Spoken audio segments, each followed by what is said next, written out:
এই গল্প অভিশপ্ত কবরস্থান সম্পূর্ণ কল্পনার ভিত্তিতে তৈরি। এখানে দেখানো চরিত্র, স্থান বা ঘটনা বাস্তব নয়। এটি শুধুমাত্র বিনোদনের উদ্দেশ্যে বানানো হয়েছে, তাই একে বাস্তব ঘটনা হিসেবে নেবেন না।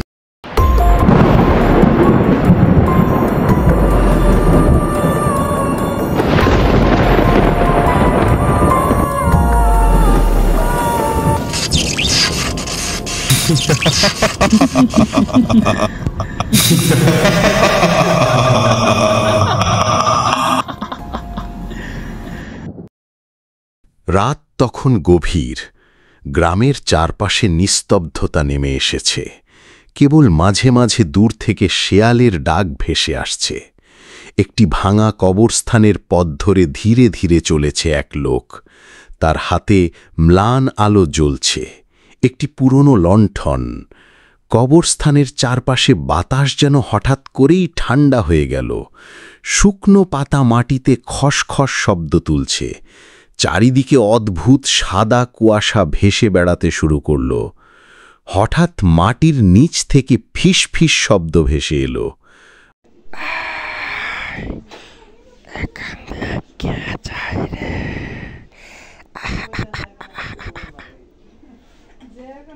ভাঙা কবরগুলোর মাটি যেন অদ্ভুতভাবে নড়তে লাগল। সজীব লোহার ব্যবসা করে। তার বাড়ি মোহনগঞ্জ থানায়। দোকান বন্ধ করতে সময় হয়ে যায় প্রায় রাত 11টা। বাড়ি ফিরতে সময় লাগে প্রায় 30 মিনিট। বাড়ি আসার পথে তাকে দুটি কবরস্থান পেরিয়ে আসতে হয়। রাত হয়ে যাওয়ার কারণে রাস্তায় কোনো যানবাহন থাকে না, তাই তাকে হেঁটেই আসতে হয়।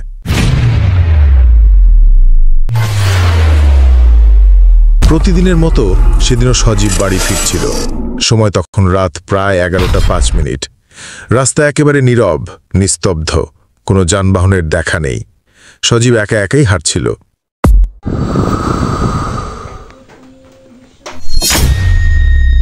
প্রথম কবরস্থানের পাশ দিয়ে যাওয়ার সময় তার মনে হলো কেউ তাকে অনুসরণ করছে। সে পিছনে তাকাতেই দেখতে পেল একজন বৃদ্ধকে। কে আপনি? আপনার বাড়ি কোথায়? আর এখানে একা একা এত রাতে কি করছেন? আপনি কি কোনো রকম সমস্যা করেছেন? সমস্যায় পড়লে আমার সাথে আসতে পারেন। আজ রাতটা আমার বাড়িতেই কাটিয়ে দিবেন। কাল সকালে না হয় চলে যাবেন আপনার বাড়ি। বৃদ্ধটির মুখ থেকে কোনো উত্তর এলো না। সজীব কিছু না বলে জায়গাটা ছেড়ে সামনে এগিয়ে গেল। যা বাবা, ওনাকে কিছু জিজ্ঞেস করলাম, কিন্তু উনি তো কোনো উত্তরই দিলেন না। উনি কি বুবা? না না, আমার এতটা ভুল হবে। ভাবসাব দেখে তো মনে হয় বুবা না, খুব ভালো ঘরের এই সদস্য। কিন্তু এখানে উনি একা একা কি করছে কিছু তো বললো না। আমি তো বললাম সাহায্য করতে, কিন্তু আমার কথায় কোনো উত্তর দিলেন না। যাই হোক, উনি ওনার মতো এখানে থাক, আমি আমার বাড়ি চলে যাই। কোনোভাবে বাড়ি ফিরলেই ভাবছি বাবা। এসব বলতে বলতে সজীব হাঁটতে থাকলো। কিছুক্ষণ পর দ্বিতীয় কবরস্থানের পাশ দিয়ে যাচ্ছিল। একটু সামনে এগিয়ে যেতেই আবার চোখে পড়ল সেই বৃদ্ধটি। এবার সজীব একটু ভয় পেল। কি ব্যাপার মশাই, আপনি এখানে কখন এলেন? আপনাকে তো দেখে আসলাম ওই প্রথম কবরে। আপনি এই দ্বিতীয় কবরে কি করছেন? আর কখন এসেছেন? আপনার পরিবার থেকে কি আপনি এখানে থাকেন নাকি? বুঝতে পারলাম না তো, কি অবাক কাণ্ড। আমি সব জায়গায় থাকি।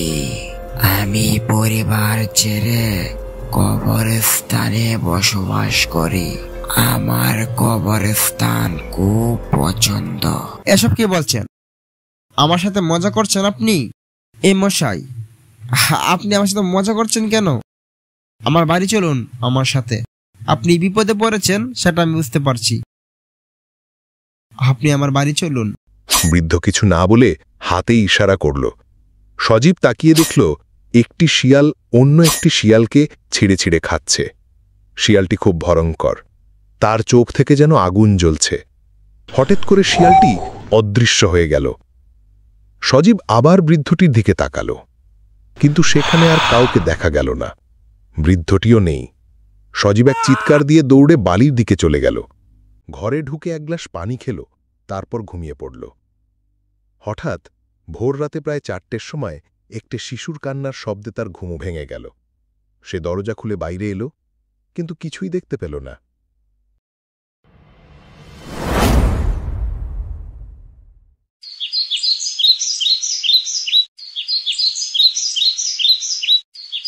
সকালে খাবার খেয়ে আবার দোকানে গেল। সেদিন দোকান বন্ধ করে দিল রাত 7টাতে। আজ অনেক কাজের চাপ থাকায় দোকান বন্ধ করতে দেরি হয়ে গেল। সময় হল প্রায় রাত 11টা। সজীব বাড়ির উদ্দেশ্যে হাঁটতে শুরু করল। প্রথম কবরের পাশ দিয়ে যেতে যেতে তার গতদিনের কথা মনে পড়ে গেল।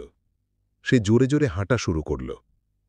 দ্বিতীয় কবরের কাছে আসতেই সে কিছু অদ্ভুত শব্দ শুনতে পেল। শব্দটা কোথা থেকে আসছে জানতে সে সাহস করে কবরস্থানের ভেতরে প্রবেশ করল।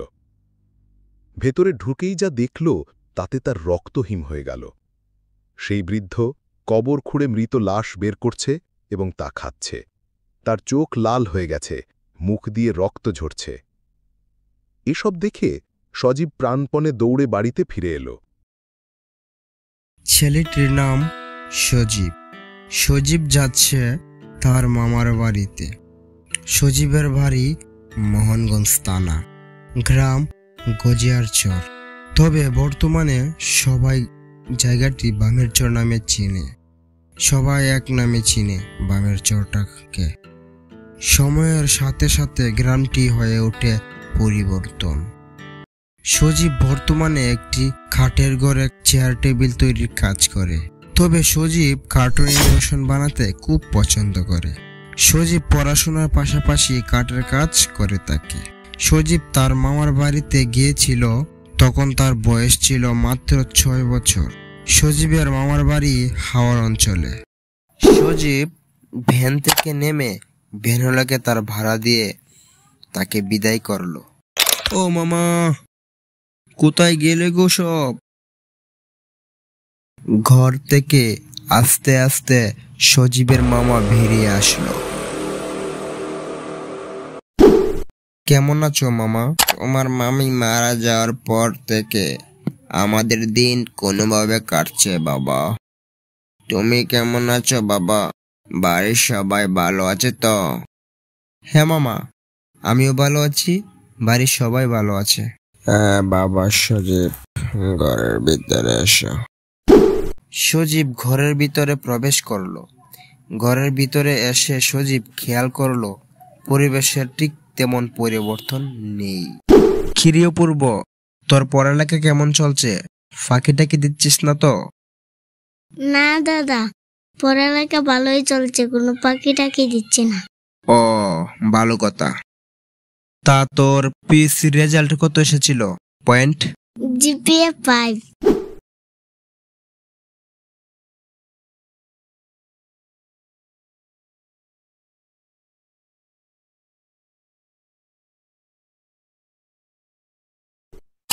ভোরের আলো ফুটতে সজীব ঘুম থেকে উঠে দাঁত ব্রাশ করা শুরু করলো।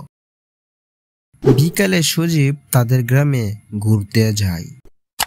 সজীব গ্রামটাকে ঘুরছে আর ভাবছে গ্রামটা ঠিক আগের মতো রয়ে গেছে, তেমন পরিবর্তন দেখা যায়নি।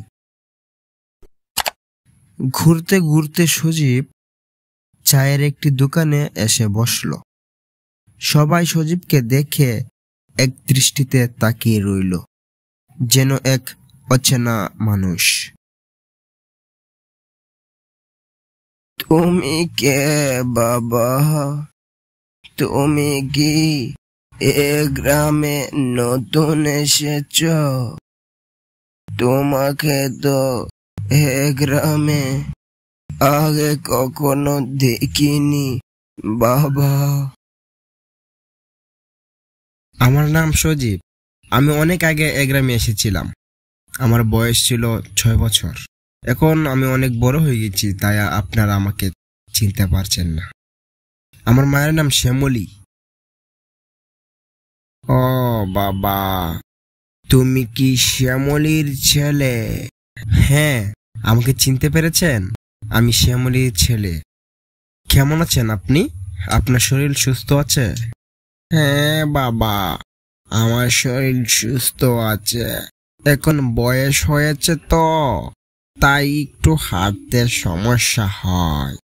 তারা কথা বলতে বলতে এক সময় বৃদ্ধটি বলে ওঠে, তুমি এসেছ, কিন্তু রাতে একা একা বের হবে না। কেন চাচা এমন কথা বললেন কেন?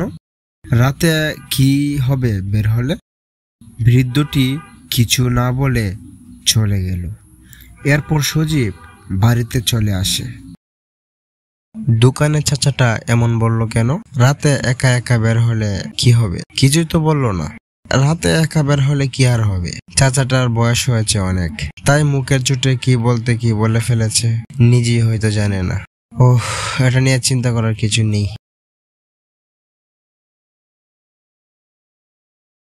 সজীব, তোমার কথাই ভাবছিলাম বাবা। তুমি কোথায় ছিলে?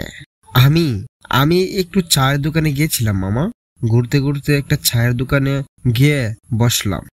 একজন বৃদ্ধের সাথে কথা হয়েছে, খুব ভালো লাগছে মামা। বাবা সজীব, আমি একটু বাজারে যাব, তুমি ঘরে দেখো বাবা। ও আচ্ছা, ঠিক আছে, আপনারা যান মামা, যান।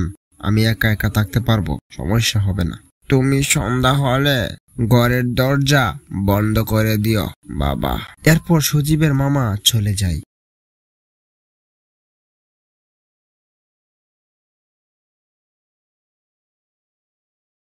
সজীব ঘরে একা একা বসে রইল। হঠাৎ করে বৃষ্টি শুরু হলো।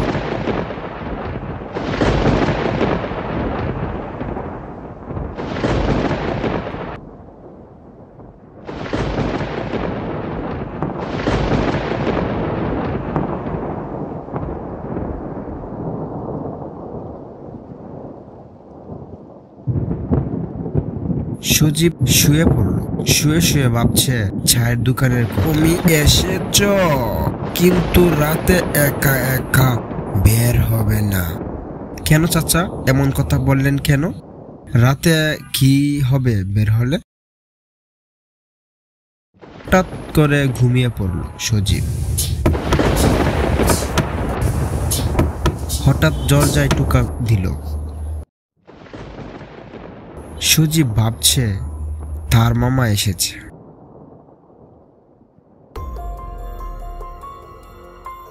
দরজা খুলে সজীব অনেক ভয় পেয়ে গেল।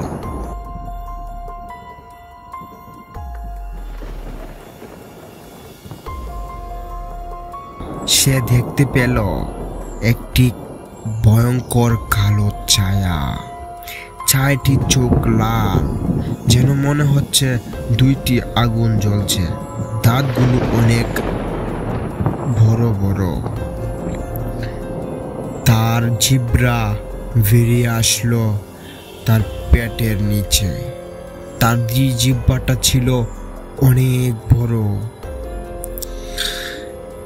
সজীব অনেক ভয় পেয়ে গেল। ভিডিওটি ভালো লাগলে একটা লাইক দিন, কমেন্ট করে আপনার মতামত জানান, আর নতুন নতুন ভিডিও দেখতে সাবস্ক্রাইব করতে ভুলবেন না। আপনার একটা সাবস্ক্রাইব আমাদের জন্য অনেক বড় অনুপ্রেরণা, তাই দেরি না করে এখনই সাবস্ক্রাইব করুন।